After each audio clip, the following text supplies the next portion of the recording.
Hello dear students, welcome to Study Desire. हम कर रहे हैं चैप्टर हेरिडिटी एंड एवोल्यूशन, जो कि क्लास 10 का बायोलॉजी का चैप्टर है। इसमें मैंने प्रीवियस जो वीडियो बनाए थे उसमें हम ऑलरेडी पढ़ चुके हैं मेंडल के एक्सपेरिमेंट्स के। सो मेंडल का जो एक्सपेरिमेंट्स के बारे में हमने पढ़े। हमने देखा उसमें hybrid cross, monohybrid cross पढ़ा हमने, और हमने पढ़ा dihybrid cross. Dihybrid cross, उसमें हमने सारे लॉज पढ़े जो कि मेंडल ने दिए थे। Law of dominance, law of segregation और लॉ ऑफ इंडिपेंडेंट असॉर्टमेंट। सो इतना हम कर चुके हैं। अब आज के इस वीडियो में हम डिस्कस करेंगे स्ट्रक्चर ऑफ डीएनए। डीएनए के स्ट्रक्चर को पढ़ेंगे हम, और हम देखेंगे, हम पढ़ेंगे जीन के बारे में। और फिर फाइनली हम स्टार्ट कर देंगे जो हमारा नेक्स्ट टॉपिक है हेरिडिटी एंड एवोल्यूशन चैप्टर का, एवोल्यूशन। एवोल्यूशन, ये हम टॉपिक शुरू कर देंगे। अच्छा, एवोल्यूशन से पहले एक मिनट, एक टॉपिक हमारा और बच जाएगा जो कि है सेक्स डिटर्मिनेशन। डिटर्मिनेशन इतना करेंगे आज के समय, और हम फाइनली स्टार्ट कर देंगे टॉपिक, हमारा नेक्स्ट टॉपिक एवोल्यूशन को। सो इतना आज हम हमारे इस वीडियो में कवर करने वाले हैं। एवोल्यूशन हम आज के इस वीडियो में पूरा कवर नहीं कर पाएंगे। सो हम सिर्फ आज एवोल्यूशन का इंट्रोडक्शन ही देखेंगे आज के इस वीडियो में। सो let us start and begin with understanding the structure of DNA. Structure of DNA, DNA का स्ट्रक्चर पढ़ेंगे।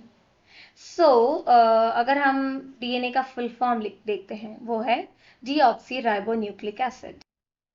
So let's write over here DNA, इसको हम बोलेंगे डीऑक्सी राइबो न्यूक्लिक एसिड। ठीक है, ये अब जो डीएनए होता है ये कहाँ प्रेजेंट होता है? क्रोमोसोम के अंदर। और क्रोमोसोम कहाँ होता है?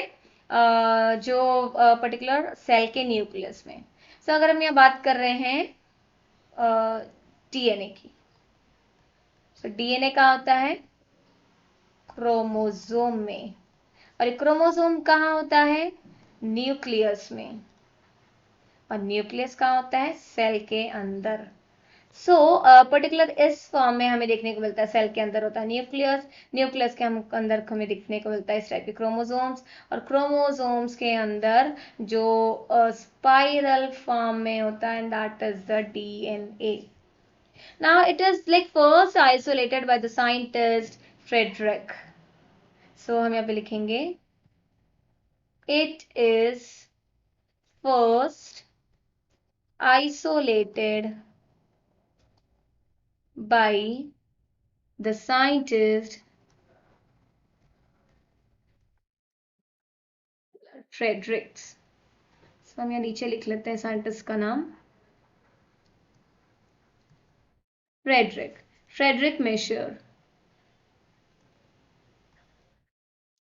And he has like discovered the DNA from the nucleus of the pus cell in the year 1869.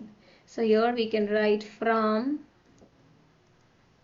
nucleus of the pus cell. pus cell का जो न्यूक्लियस है उसमें से इन्होंने आइसोलेट किया था सबसे पहले इन द ईयर 1869 में. Now after then he named it as nucleon or the nucleic acid. So here we can write he named it as nucleon, या फिर उन्होंने क्या कहा था? इसको न्यूक्लिक एसिड कहा था, nucleic acid. And that is because of its acidic nature, क्योंकि उसका नेचर कैसा था? एसिडिक नेचर था. उन्होंने क्या नाम दे दिया इसको? न्यूक्लिन या फिर न्यूक्लिक एसिड. अब फाइनली बाद में like it was experimentally proved by the scientist Crift and like every MacLeod and the McCarthy. ठीक है। सो अब ये जो एक पर्टिकुलर ये जो हम बात करें डीएनए की, ये बाद में और भी कई साइंटिस्ट आए जिन्होंने इसके ऊपर एक्सपेरिमेंट्स परफॉर्म किए और फाइनली एक्सपेरिमेंटली प्रूव किया कि इसका ये डीएनए डीएनए क्या है। और उन्होंने कहा, इन सब साइंटिस्ट ने कहा कि ये जो डीएनए है ना, that is a carrier of genetic information, genetic information. So DNA क्या होता है? ये पर्टिकुलर कैरियर होता है जेनेटिक इंफॉर्मेशन का, और ये जेनेटिक इंफॉर्मेशन कैरी करता है फ्रॉम पेरेंट्स टू ऑफस्प्रिंग। तो हम यह बोल सकते हैं from one generation to next. So जो जेनेटिक मटेरियल है वो ट्रांसमिट होता है from one generation to next. So basically like over here the hereditary characters are being transmitted, और ये जो hereditary characters होते हैं ये डीएनए के ऊपर कोडेड लैंग्वेज के फॉर्म में प्रेजेंट होते हैं और इसी फॉर्म में ये ट्रांसमिट होते हैं। So it transmits the hereditary characters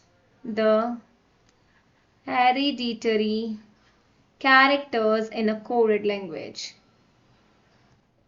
Let me write characters, hereditary characters in a coded language. Coded language में ये होता है और कोडेड लैंग्वेज में ही ये फिर ट्रांसमिट होता है पेरेंट से ऑफस्प्रिंग तक। अब पर्टिकुलर हर एक जो कोड होता है वो ट्रिपलेट्स होता है, ठीक है। चलिए अब हम इसके बारे में, हम ये कोड्स के बारे में हम डिटेल में बाद में पढ़ेंगे। पहले हम समझ लेते हैं डीएनए का स्ट्रक्चर। सो अब ये जो डीएनए है जिसको हम बोल रहे हैं डीऑक्सीराइबोन्यूक्लिक एसिड, ये कैसा होता है? मैक्रो मॉलिक्यूल होता है, ये मैक्रो मॉलिक्यूल, या फिर हम कह सकते हैं इसको ये पॉलीमर होता है। क्या होता है ये? पॉलीमर। अब ये जो होता है ना, like it is made up of a large number of nucleotide units. So here we will write it is made up of very large number of nucleotide units। अभी हम देखेंगे न्यूक्लियोटाइड यूनिट्स क्या है, ठीक है। और hence like it is termed at polynucleotide, क्योंकि जब बहुत सारे न्यूक्लियोटाइड यूनिट्स है तो हम इसको क्या बोलेंगे? पॉलीन्यूक्लियोटाइड होते हैं। अब जो डीएनए में हम बात कर रहे हैं कि वो न्यूक्लियोटाइड यूनिट का बना होता है। सो जो हर न्यूक्लियोटाइड यूनिट होता है ना डीएनए मॉलिक्यूल में, उसके 3 कंपोनेंट्स होते हैं।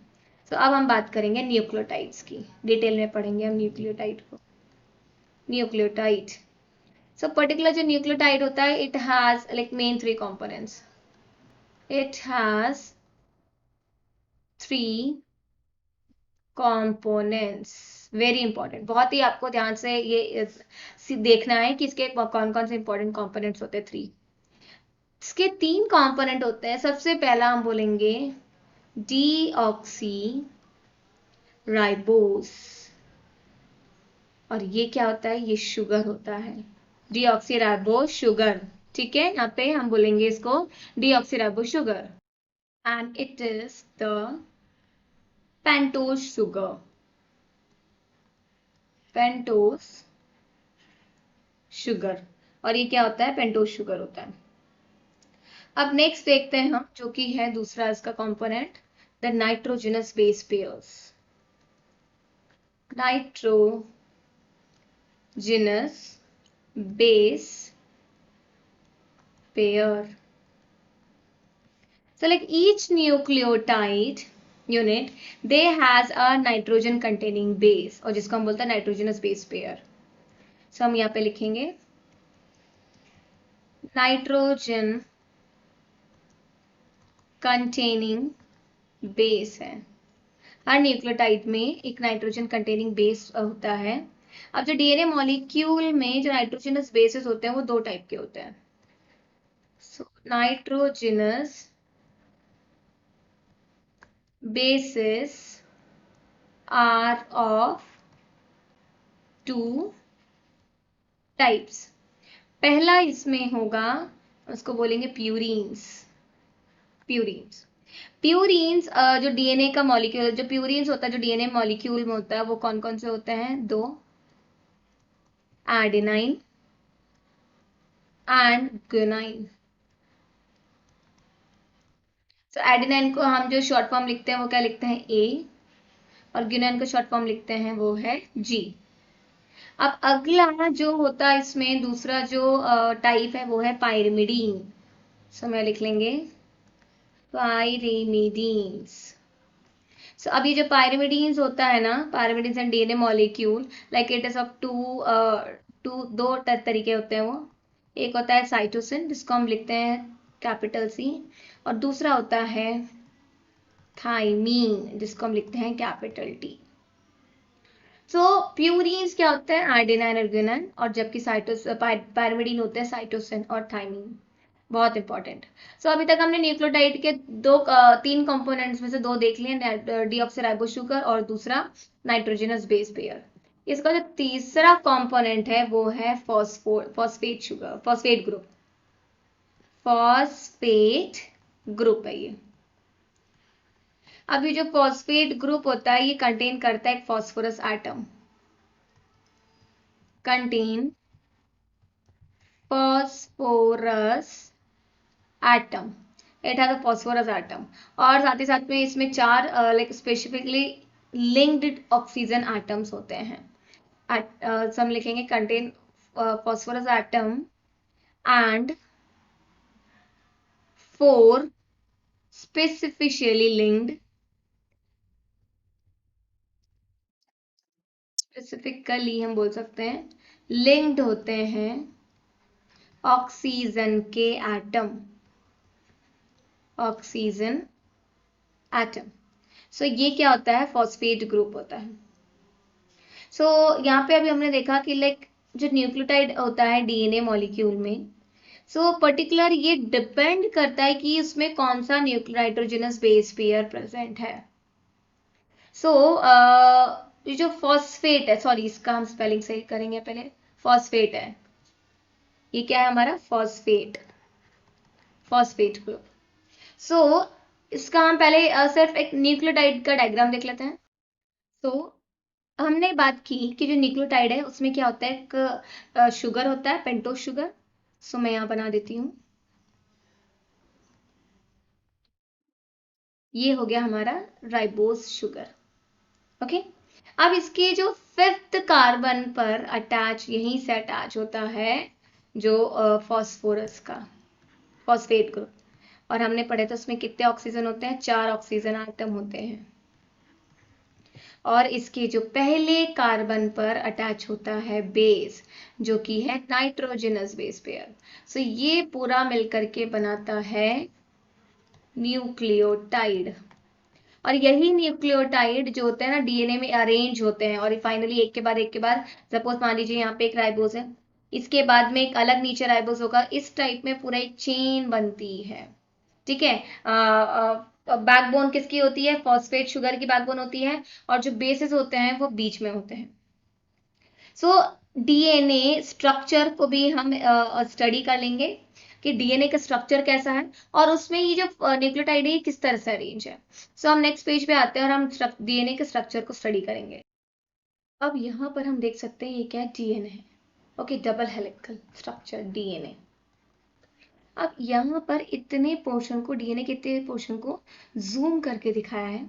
सो here you can see that these are the phosphate sugar group. ठीक है, यहाँ पे फॉस्फेट ग्रुप है, फिर शुगर, फिर फॉस्फेट, फिर शुगर, फिर फॉस्फेट, फिर शुगर।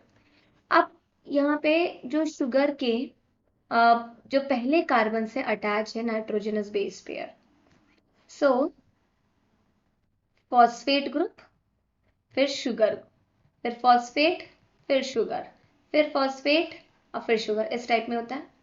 फॉस्फेट से क्या, सॉरी शुगर से अटैच होता है नाइट्रोजनस बेस पेयर, यहाँ पर भी nitrogenous base pair, like it can be anything. ठीक है, अब ये एडेनाइन, गुआनिन, साइटोसिन, थाइमिन, इनमें से कुछ भी हो सकता है। सपोज से एडेनाइन है और यहाँ पे थाइमीन है। या फिर हम बोलेंगे चलिए ठीक है, हम इसी को ले लेते हैं। या फिर अगर हम दूसरा लेंगे तो हम अलग अलग बॉन्ड्स देख पाएंगे। यहाँ पे मैं सी ले लेती हूँ, साइटोसिन। ठीक है, अब ये हो गया हमारे सिंगल स्ट्रैंड, सिर्फ एक सिंगल स्ट्रैंड। अब ये जो दूसरा स्ट्रैंड है, यहाँ पर सपोज ये फॉस्फेट ग्रुप है, उसी के जैसे सामने इधर आ जाएगा शुगर का, शुगर, फिर फॉस्फेट ग्रुप, फिर शुगर, फिर फॉस्फेट ग्रुप। सॉरी लाइन थोड़ी सी टेढ़ी हो गई है। हाँ, फॉस्फेट फिर शुगर फिर फॉस्फेट। सो हम जानते हैं शुगर से क्या अटैच होता है, बेस पेयर अटैच होता है। सो हमें ये हमेशा याद रखना है कि जो एडेनाइन है, adenine always form double bond with thymine, and cytosine always form triple bond with guanine. सो अब अगर हमें पता लगाना है कि यहाँ पे कौन सा नाइट्रोजनस बेस है, सो हमें याद रखना है कि एडेनाइन हमेशा बॉन्ड बनाता है थाइमीन के साथ। सो ऑब्वियसली यहाँ पे कौन सा आ जाएगा नाइट्रोजन बेस पेयर, थाइमीन, और यहाँ पे ये फॉर्म कर लेगा डबल बॉन्ड। और वहीं पर हम देख रहे हैं कि यहाँ पे साइटोसिन है, तो हम यहाँ पे बोल सकते हैं यहाँ पे कौन सा बेस पेयर आएगा, ग्यूनाइन, और ये फॉर्म करेंगे ट्रिपल बॉन्ड। सो इस तरह से हम डीएनए का स्ट्रक्चर देख सकते हैं। सो यहाँ पे आप देख रहे हैं ये जो थाइमीन है, यहाँ पे डबल बॉन्ड बना रहा है एडेनाइन के साथ में, और ये क्या है, बेस पेयर से ये एडेनाइन थाइमीन, ये डबल डबल बॉन्ड बना रहा है। ग्यूनाइन साइटोसिन ट्रिपल बॉन्ड बनाते हैं फिर इस तरह से, और ये बीच में क्या होता है, ये सारे ये हाइड्रोजन बॉन्ड है, हाइड्रोजन बॉन्ड। सो इस तरह से हम डीएनए के स्ट्रक्चर को स्टडी कर सकते हैं। अब जैसे कि हमने बात करी यहाँ पे प्यूरीन्स और पायरिमिडीन्स की, जो कि है एडेनाइन और guanine. So let us talk about them. First, we'll be discussing about the purines. Purines. अब जो purines होते हैं, ये क्या होता है, न्यूक्लियोटाइड बेसिस होते हैं, और जो हमने देखा था, these are actually adenine and guanine.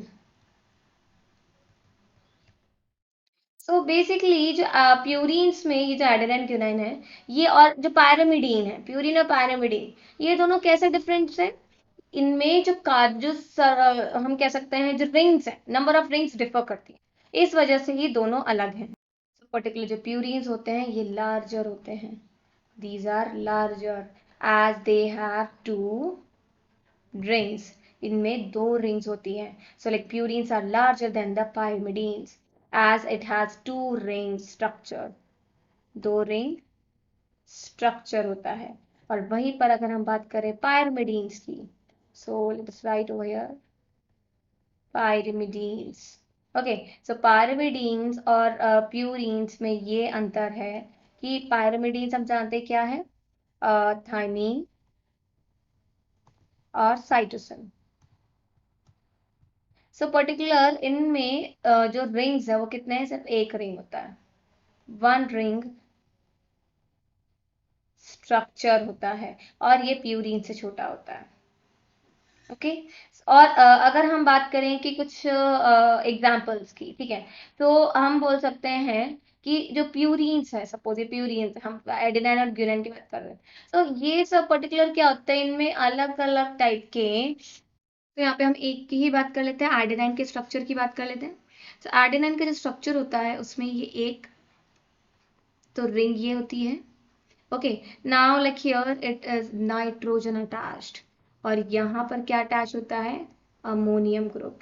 Okay, और वहीं पर दूसरा रिंग, क्योंकि हमने कहा था प्यूरीन्स में दो रिंग्स होती हैं, सो लाइक ये इस टाइप से अटैच होते हैं। सो और यहाँ पर क्या होता है, नाइट्रोजन, और यहाँ पर भी हम लिखेंगे NH। तो ये हमने यहाँ पे बात की स्ट्रक्चर ऑफ एडेनाइन की, ठीक है। इसी तरह से ग्यूनाइन में भी दो रिंग होते हैं, और अगर हम बात करें थायमीन और साइटोसिन में, उनमें सिर्फ एक एक ही रिंग्स होते हैं। सो यहाँ तक हमने बात की जो स्ट्रक्चर है डीएनए का। ओके, सो हम जानते हैं कि जो डीएनए के स्ट्रक्चर में, जैसे कि हमने पढ़ा अभी, फॉस्फेट ग्रुप शुगर से अटैच होता है, और शुगर अटैच होता है किसी भी एक प्यूरीन या पायरिमिडीन से, या फिर उसको बोलेंगे बेस पेयर से। सो ये पूरा मिलकर के बनाता है न्यूक्लियोटाइड, न्यूक्लियोटाइड बनाता है। ओके, अब हम आगे बात करेंगे जीन्स की। So let us come to the next page and discuss about the genes. Genes, अब सपोज मान लीजिए, मैं पहले पहले बहुत सिंपल ढंग से समझाती हूँ, फिर हम इसको जो डेफिनेशंस की देखेंगे। ये पूरा क्या है, डीएनए की स्ट्रैंड है। अब डीएनए में ये जरूरी नहीं कि पूरा ही पार्ट किसी पर्टिकुलर कैरेक्टर के लिए फंक्शन उसके लिए कैरेक्टर कैरी करता हो या फिर कोई फंक्शनल हो। इसे सपोज इतना से इतना पार्ट फंक्शनल है, फिर यहाँ से नॉन फंक्शनल है, फिर सपोज इतने से इतना पार्ट फिर फंक्शनल है। सो जो फंक्शनल पार्ट होता है डीएनए का, हम उसी को कहते हैं जीन्स। सो हम यहाँ क्या लिखेंगे, फंक्शनल पार्ट ऑफ डीएनए, उसे हम क्या कहते हैं, जीन्स। सो जो मेंडल है वो पहले साइंटिस्ट थे जिन्होंने विजुअलाइज किया जीन को as a unit of inheritance. So Mendel was first to visualize a gene, to visualize a gene as a unit of inheritance, as a unit of inheritance. Okay, and he visualized this in the year 1866. और उन्होंने इसको क्या नाम दिया, he called it as factor. So gene कहलाने के पहले उसे क्या कहते थे, फैक्टर। सो ये जो वर्ड है जीन है ना, like it was introduced by the Johnson in the year 1909। सो हम यहाँ लिखेंगे word gene, it is introduced by Johnson in the year 1909। और मेंडल ने क्या कहा था उससे, फैक्टर।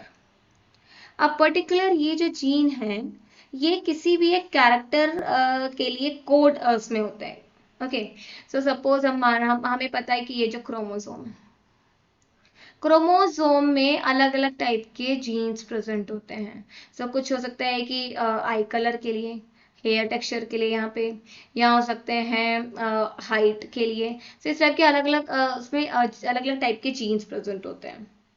ओके, और पर्टिकुलर हम यहाँ पे ये बोल सकते हैं कि जो सेगमेंट ऑफ डीएनए है, ठीक है, जहां पर अगर कोई भी वो फंक्शन कर रहा है, वो किसी भी पर्टिकुलर के लिए कोड कर रहा है, ठीक है, या फिर वो किसी भी उसमें कोई भी फैक्टर के लिए वो कैरी कर रहा है इंफॉर्मेशन, सो वो जीन है।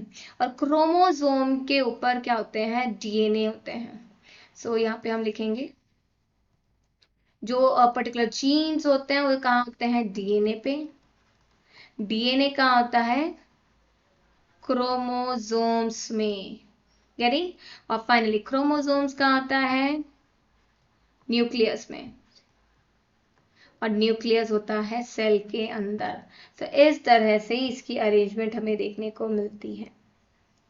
अब पर्टिकुलर हम बात कर रहे हैं यहाँ पे जीन्स की, तो इसे हम क्या बोलते हैं कि ये बेसिक यूनिट है हेरिडिटी का। It is basic unit of heredity, ये बेसिक यूनिट है हेरिडिटी का। ओके, और इसमें क्या होता है, जो पर्टिकुलर जो जीन्स होते हैं उनमें स्पेसिफिक सीक्वेंस होता है न्यूक्लियोटाइड्स का, जो कि डिटरमाइन करता है उसका फंक्शनल प्रॉपर्टी। सो हम लिखेंगे genes have specific sequence of nucleotides, specific sequence of nucleotides. Nucleotides के स्पेसिफिक सीक्वेंस होते हैं। अभी हमने थोड़ी देर पहले ही देखा न्यूक्लियोटाइड्स क्या होते हैं। Okay, now like it is a gene which only determine everything about us। मतलब कि जो जो कैरेक्टर्स एक्सटर्नल कैरेक्टर्स या अपीयरेंस हैं, ठीक है, या तो वो शेप हो सकता है या फिर कलर हो सकता है आई का, शेप ऑफ द नोज या chin etcetera etcetera. So all these are like determined by the gene, क्योंकि जीन्स पर ही इंफॉर्मेशन स्टोर होती है। सो पर्टिकुलर हम बोल सकते हैं कि जीन क्या होते हैं, ये सेगमेंट ऑफ डीएनए मॉलिक्यूल होते हैं which have the coded information. So हम यहाँ पे लिख लेंगे जीन्स, ये क्या होते हैं, segment of DNA, segment of DNA.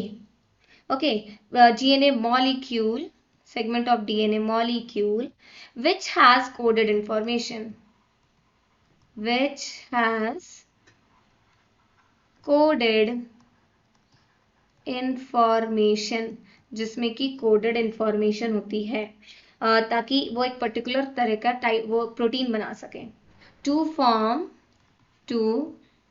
Form a particular protein,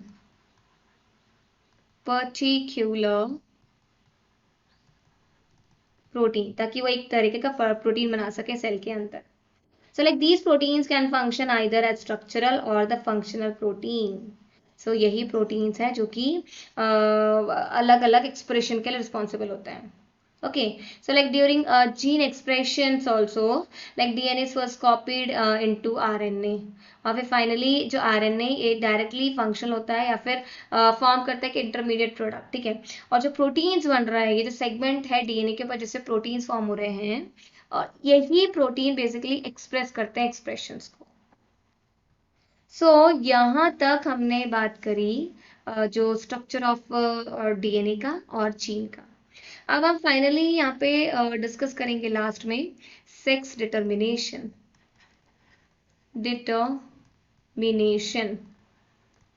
किस तरह से जो न्यू बॉर्न्स है या फिर जाइगोट है उनमें सेक्स का डिटर्मिनेशन कर सकते हैं. सो अगर हम बात कर रहे हैं जो हम कहते हैं कि क्रोमोसोम्स की, ठीक है. सो हम जानते हैं कि जो मेल और फीमेल है उनमें गैमीट्स फॉर्म होते हैं, और ये दोनों ही जो मेल गैमीट है जो कि फॉर्म हुआ है मेल से, और जो ये फीमेल गैमीट है जो कि फॉर्म हुआ है फीमेल्स में. सो ये कैरी करते हैं हाफ नंबर ऑफ क्रोमोसोम. सो हम ह्यूमंस की बात करें तो हाफ नंबर ऑफ क्रोमोसोम्स 23 हो जाते हैं.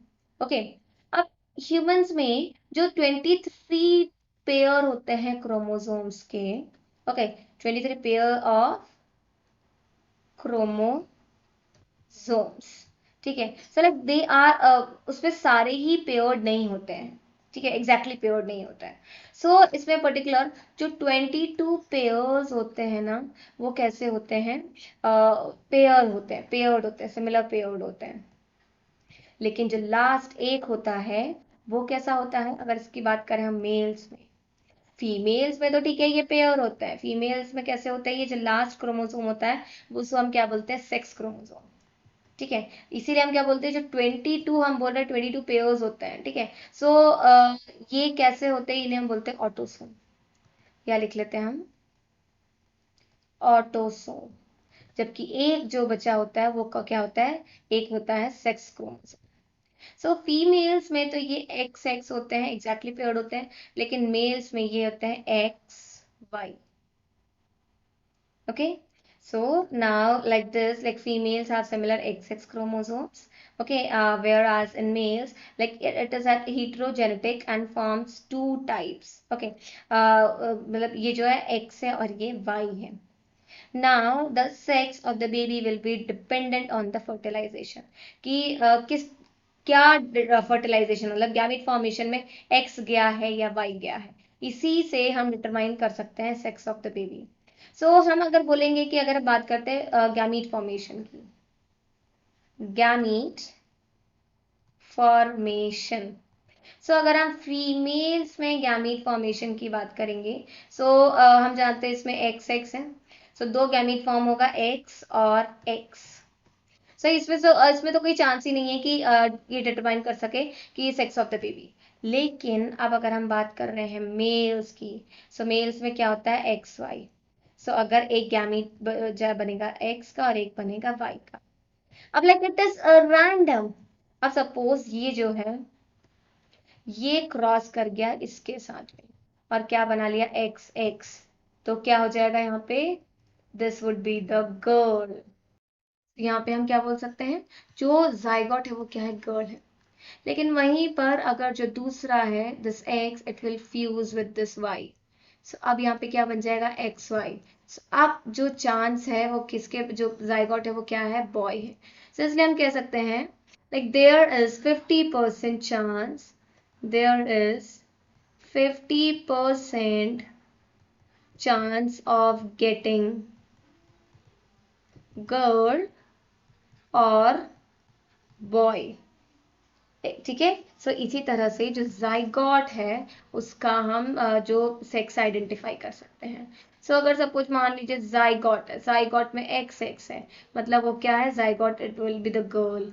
और अगर उसमें है एक्स वाई, जो लास्ट वाला क्रोमोसोम होता है, लास्ट क्रोमोसोम होता है, 23rd क्रोमोसोम होता है, ठीक है। और अगर X Y, sorry X X है तो गर्ल है, और एक्स वाई है तो बॉय। ओके। सो इसमें हमने बात की थी कि जो 22 पेयर्स होते हैं उसे हम क्या बोलते हैं, ऑटोसोम्स। क्या बोलते हैं हम, autosomes. So these are the chromosome which do not play any role in the sex determination. So these are chromosomes which do not play any role in sex determination of the zygote. Okay लेकिन अगर हम वही बात करेंगे last जो chromosome है जो कि है सेक्स क्रोमोसोम, वो 23rd क्रोमोसोम होता है, ठीक है। क्रोमोसोम ये कौन सा वाला होता है, 23rd क्रोमोसोम होता है ये। सो पर्टिकुलर यही है वो क्रोमोसोम जो एक इंपॉर्टेंट रोल प्ले करता है in the determining of the sex of the newborn. So this chromosome play a vital role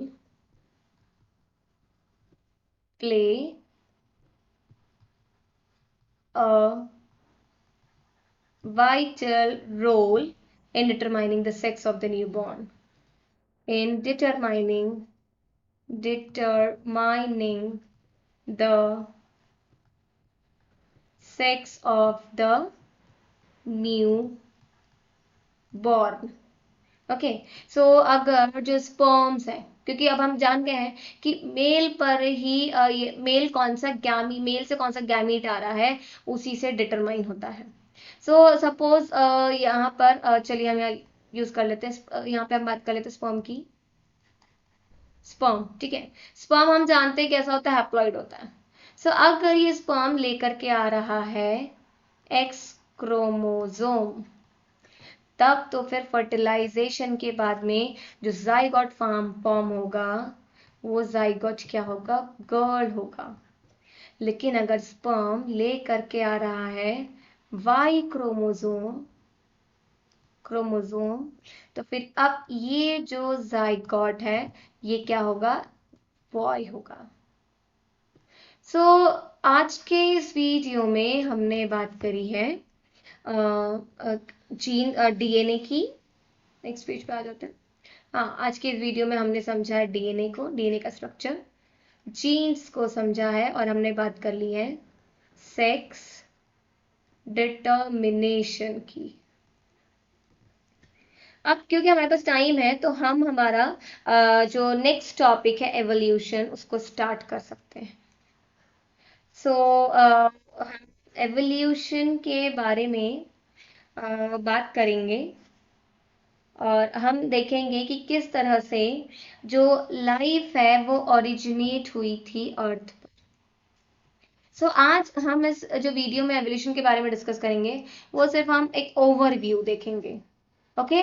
और फिर जो मैं अगला वीडियो लेकर के आऊंगी उसमें हम फिर एवोल्यूशन के बारे में डिटेल में पढ़ेंगे, जिसमें कि हम सारे सिचुएशंस को डिस्कस करने वाले हैं कि किस तरह से जो एवोल्यूशन हुआ है। फिर ट्रेड्स भी हम डिस्कस करेंगे, अलग अलग ट्रेड्स, ठीक है। और फिर फाइनली चार्ल्स डार्विन के आइडिया की बात करेंगे हम evolution. So let us start with the evolution.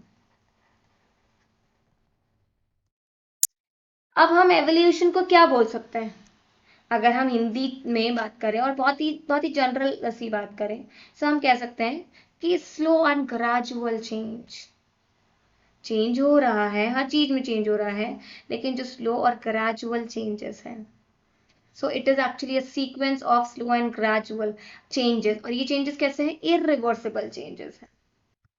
सो हम बात यहाँ पे लिखेंगे it is sequence of slow and gradual and irreversible changes. Irreversible changes. और ये क्या होता है? पर्टिकुलरली जो चेंजेस हैं उससे कन्वर्ट होते हैं जो पुराने जो प्रिमिटिव ऑर्गेनिजम्स हैं, ठीक है, वो कन्वर्ट होते हैं। सब यहाँ पे लिखेंगे changes which took place in the primitive organisms, which took place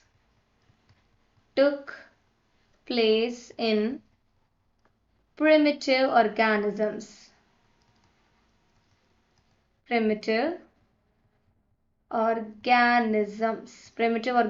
में हुआ ओवर मिलियन ईयर्स से भी ज्यादा समय लगता है इसमें। Okay, so like over millions of years to form a new present day species of years to form, ताकि ये फॉर्म कर सकें जो नया आज के जो न्यू स्पीशी है, new present day species. So particularly आपने भी नोटिस किया होगा कि बहुत बहुत बहुत साल पहले जिस तरीके के जो शेप स्ट्रक्चर जिस तरीके के हम दिखते थे, आज वैसे हम बिल्कुल नहीं हैं। So मतलब क्या हुआ that we have also undergone a process of evolution, and like all these have because of the variation, we can say because of the variation this has occurred. So here we can say that variation that resulted in the formation of new species, in formation of new species. Okay, so हमने यहाँ पे बात करी कि जो evolution है वो क्या हो रहा है कि उसी की वजह से जो आज के न्यू ऑर्गेनिज्म या न्यू स्पीशीज फॉर्म हुई है, वो जो प्रिमिटिव टाइप की स्पीशीज है उसी से फॉर्म हुई है। उन्हीं में स्लो और ग्रेजुअल और इरिवर्सिबल चेंजेस हुआ है, जिस वजह से आज के जो हम है ऑर्गेनिजम्स को हम इस तरीके के जो नए स्पीशीज को हम नोटिस कर सकते हैं, देख सकते हैं। ओके, सो इस एवोल्यूशन टॉपिक के अंदर ही हम पढ़ेंगे origin of life, origin of life को पढ़ेंगे हम।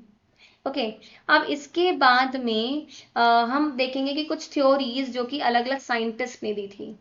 सो theories of the origin of life, हम कुछ थ्योरीज देखेंगे। ओके, उसके बाद में हम बात करेंगे कि जो अलग अलग सिचुएशन से अलग अलग जिसके कारण से पर्टिकुलर एवोल्यूशन अकर हुआ है। So like we will be discussing about some of the situations, and finally we will be going to talk about the traits. Okay, these traits can be of two types. We'll be discussing about the acquired traits and the inherited traits. Okay, और finally फिर हम बात कर लेंगे Charles Darwin के idea की of evolution. सो हम यहाँ लिखेंगे Charles Darwin's idea of evolution, Charles Darwin का जो आइडिया था एवोल्यूशन के ऊपर। फिर हम एवोल्यूशन से रिलेटेड जितने भी जो पर्टिकुलर जो टर्म्स हैं, ठीक है, उनको हम पहले बात कर लेंगे, ताकि जब मैं आपको ये टॉपिक पढ़ाऊंगी तब आपको ज़्यादा कंफ्यूजन नहीं होगी। ठीक है, सो इंपॉर्टेंट रिलेटेड टर्म्स हम डिस्कस कर लेंगे, और फाइनली हम देखेंगे इसमें एवोल्यूशन और क्लासिफिकेशन। फिर हम इसमें देखेंगे जो ऑर्गन्स को डिस्कस करेंगे, that is homologous organs और दूसरा हम बात करेंगे एनालॉगस ऑर्गन्स की, और साथ ही साथ में हम स्टडी करेंगे फॉसिल फ्यूल्स को, सॉरी फ्यूल्स को, नॉट फॉसिल फ्यूल्स, हम स्टडी करेंगे फ्यूल्स फॉसिल्स को, स्टडी ऑफ फॉसिल्स, फॉसिल्स को स्टडी करेंगे, ठीक है। और हम देखेंगे कि सिग्निफिकेंस क्या होता है फॉसिल्स का, और फाइनली हम बात करेंगे ह्यूमन एवोल्यूशन की, कि ह्यूमन किस तरह से इवॉल्व हुए, ह्यूमन एवोल्यूशन को डिस्कस करेंगे हम, गेटिंग।